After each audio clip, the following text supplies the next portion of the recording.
Hi there, thank you for being here. Today, I want to share a deeply personal story, one that might sound familiar if you've ever felt trapped in a life that looked perfect on the outside, but felt empty inside.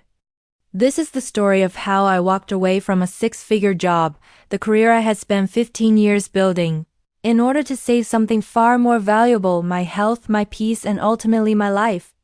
The title of this story is I Quit My $200,000 job to save my life, and it was worth it.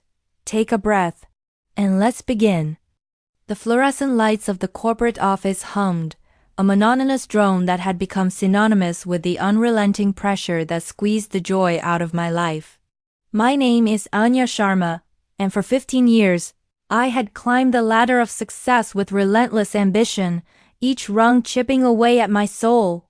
I was a senior marketing executive at Global Tech Innovations, a company known for its cutting-edge technology and its cutthroat work environment. I had everything, or so it seemed: a six-figure salary, a luxurious apartment overlooking the city, a wardrobe filled with designer clothes, and a social life that revolved around exclusive restaurants and industry events. But beneath the veneer of success, I was crumbling. My days were a blur of back-to-back meetings, endless email chains, and impossible deadlines. Sleep was a luxury I could rarely afford, often fueled by copious amounts of coffee and the gnawing anxiety of impending failure. My relationships suffered. My husband David, a kind and patient architect, had grown increasingly distant, his gentle concern replaced by a wary resignation. Our conversations had dwindled to perfunctory exchanges about bills and schedules, the spark of our earlier romance extinguished by the relentless demands of my career. My friends, once a source of laughter and support, had become mere acquaintances. Their invitations declined with increasing frequency as I prioritized work above all else. My health was the first casualty. The stress manifested in a myriad of physical symptoms: chronic headaches, digestive issues, and a persistent fatigue that no amount of sleep could alleviate. My doctor warned me about the dangers of burnout, urging me to slow down and prioritize self-care. But I ignored his advice, dismissing it as a sign of weakness. I was Anya Sharma, the invincible executive, and I couldn't afford to show any cracks in my armor. The turning point came during a particularly grueling product launch. We were under immense pressure to meet unrealistic sales targets, and my team was working around the clock, fueled by caffeine and desperation. One evening, after a particularly contentious meeting, I felt a sharp pain in my chest. I dismissed it as indigestion, but the pain persisted, growing more intense with each passing minute. My vision blurred, and I felt a cold sweat break out on my forehead. I stumbled to my feet, clutching my chest, and collapsed onto the floor. I woke up in a hospital bed, surrounded by concerned faces. David was there, his eyes filled with a mixture of fear and relief. My doctor explained that I had suffered a severe panic attack triggered by extreme stress and exhaustion. He warned me that if I continued down this path, I was risking serious, potentially life-threatening health consequences. As I lay there, weak and vulnerable, the reality of my situation finally sunk in. I had sacrificed my health, my relationships, and my happiness on the altar of success. I had become a prisoner of my own ambition, trapped in a gilded cage of my own making. That night, I made a decision that would change the course of my life. I decided to quit. The thought was terrifying. Quitting meant giving up everything I had worked so hard to achieve. It meant facing the judgment of my colleagues, the disappointment of my parents, and the uncertainty of the future. But the alternative was even more terrifying: to continue living a life that was slowly killing me. The next morning, I walked into my boss's office and handed in my resignation. The look on his face was a mixture of shock and disbelief. He tried to dissuade me, offering me a promotion, a raise, anything to stay. But my mind was made up. I was done. The first few weeks after quitting were difficult. I felt lost and disoriented, like a ship without a rudder. I missed the structure of my workday, the challenges of my job, and the sense of accomplishment that came with closing a deal. I also struggled with feelings of guilt and shame. I worried about what people would think of me, about whether I had made the right decision. But as the days turned into weeks, I began to experience a newfound sense of freedom and peace. I started to focus on my health. I went for long walks in nature, practiced yoga and meditation, and ate nutritious meals. I rediscovered my love of cooking, experimenting with new recipes and savoring the simple pleasure of nourishing my body. I reconnected with David. We started going on dates again, rediscovering the shared interests and passions that had brought us together in the first place. We spent hours talking, laughing, and simply enjoying each other's company. I also reconnected with my friends, making time for coffee dates, movie nights, and weekend getaways.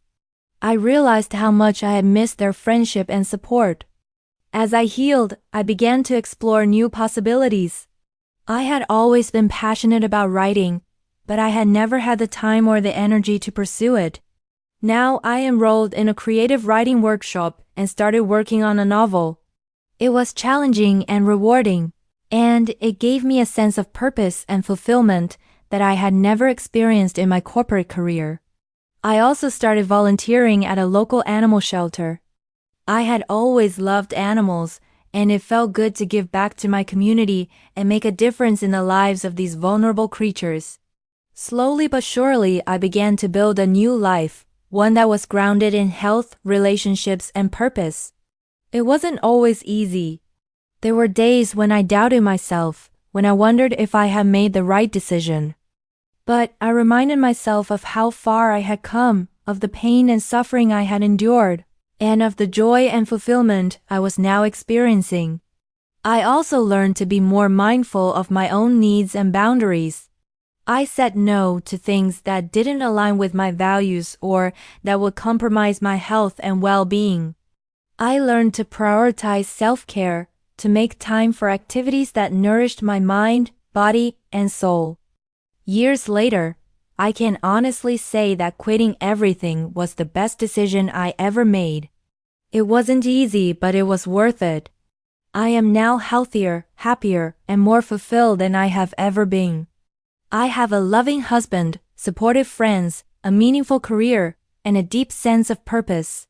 I have learned that true success is not measured by money or status, but by health, relationships, and inner peace. My journey wasn't a straight line. There were detours, setbacks, and moments of intense self-doubt. Early on, the financial pressure began to mount. My savings dwindled faster than anticipated, and the fear of running out of money became a constant companion. I considered going back to the corporate world, just for a short time, just to replenish my bank account. But David reminded me of why I had left in the first place, of the toll it had taken on my health and happiness. He encouraged me to persevere, to trust in my ability to create a new path for myself. To make ends meet, I started freelancing, offering my marketing expertise to small businesses and nonprofit organizations. The work was less demanding and more fulfilling than my previous job, and it allowed me to use my skills in a way that felt meaningful and impactful. I also discovered a passion for teaching. I started offering workshops on stress management and work-life balance, sharing my experiences and insights with others who were struggling with similar challenges. It was incredibly rewarding to see the positive impact I was having on their lives. But the biggest challenge was overcoming the ingrained belief that my worth was tied to my productivity and accomplishments. For so long, I had defined myself by my career, by my ability to climb the corporate ladder and achieve measurable results. Learning to value myself for who I was rather than what I did was a profound and transformative experience. I started practicing self-compassion, treating myself with the same kindness and understanding that I would offer a friend. I learned to accept my imperfections, to forgive myself for my mistakes, and to celebrate my successes, no matter how small. I also realized the importance of setting boundaries. In my previous life, I had been a people pleaser, always saying yes to everyone and everything, even when it meant sacrificing my own needs. Learning to say no was a powerful act of self-care. It allowed me to protect my time and energy, to prioritize my own well-being, and to create space for the things that truly matter to me. Over time, my health continued to improve. My chronic headaches disappeared, my digestive issues subsided, and my energy levels soared. I slept soundly, woke up feeling refreshed, and approached each day with a sense of optimism and enthusiasm. I also started to appreciate the simple things in life, the beauty of nature, the warmth of human connection, the joy of a good book. I learned to live in the present moment, to savor each experience, and to find gratitude in even the smallest blessings. My relationship with David blossomed. We rediscovered our love for each other, deepened our connection, and built a stronger, more resilient bond. We communicated more openly and honestly, sharing our hopes, dreams, and fears. We supported each other through thick and thin, celebrating each other's successes and comforting each other during times of difficulty. We also made time for fun and adventure, traveling to new places, exploring different cultures, and creating lasting memories together. My friendships became more meaningful and fulfilling.